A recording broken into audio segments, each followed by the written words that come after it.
Masu saurare barkanmu da safiya.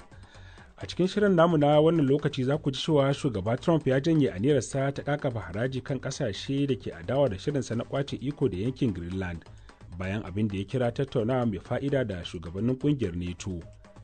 Ana ci gaba da aikin ceton mutane da dama ciki har da ƙananan yara da zabtarewar ƙasa ta ritsa da su a New Zealand.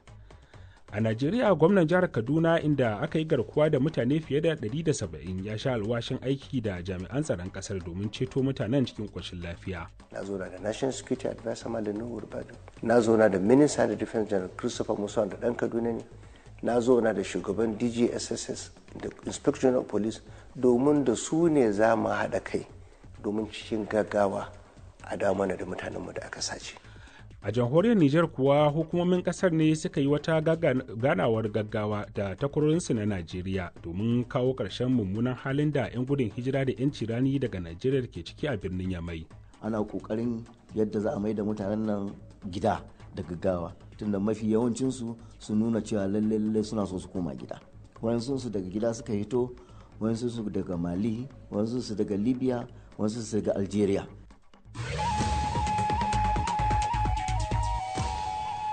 To amma kafin waɗannan da ma sauran rahotanni sai ku gyara jama domin shan labaran duniya. Sunana Badamasi Abdulkadir Muktar.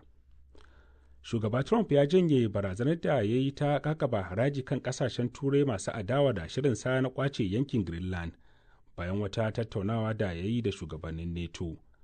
Mr. Trump ya wallafa a shafinsa na sada zumunta cewa sun kulla yarjejeniya da za ta share fagen fahimtar juna. In a statement, a spokesperson for NATO said future discussions would focus on Wakilin BBC ya ce a wata sanarwa kakakin NATO ya ce nan gaba za a ci gaba da tattaunawa akan yadda za a tabbatar da tsaron dukkan bangarori. Mr. Trump dai ya sha jaddada cewa yankin na Greenland yana da matukar muhimmanci ga tsaron Amurka da ma kasashen yamma. Ministan harkokin wajen Denmark Lars Løkke Rasmussen ya yi maraba da sanarwar ta shugaba Trump ta kulla yarjejeniyar yayin da yake cewa an samu ci gaba da tattaunawar da aka daɗe ana yi a kan batun. Ita ma takwararsa ta Sweden Maria Malma ta ce abu ne mai kyau yadda Mr. Trump ya janye barazanar da kakaba haraji akan kasashen da ke goyon bayan Denmark da kuma yankin Greenland. Tuni dai kasuwar hada-hadar hannun jari ta Amurka ta fara farfadowa daga asarar da ta tafka a ranar Talata bayan da shugaba Trump ya sanar da aniyar tasa. Donald Trump ya ce shugaba Putin ya amince da ta yin shiga shirin kafa hukumar zaman lafiya da aka bullo da ita domin warware rikicin da ake fama da su a sassan duniya. Kawo yanzu dai Mr. Putin bai tabbatar da kalaman na Mr. Trump ba.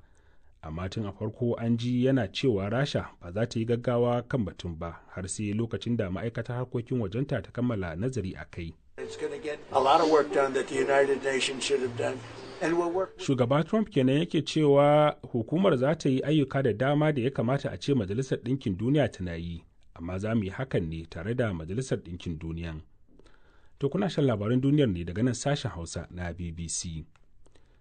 Ana ci gaba da aikin ceton mutane da dama ciki har da ƙananan yara a wajen da aka samu zabtarewar ƙasa a arewacin New Zealand bayan mamakon ruwan sama da aka tafka. Hotunan da aka wallafa sun nuna yadda zabtarewar ƙasar ta yi barna sosai yayin da masu ceto ke ci gaba da gudanar da aikinsu. Lamarin ya faru ne a tsaunin Manganu da ya fice sosai saboda yawan masu zuwa yawon shakatawa a wajen.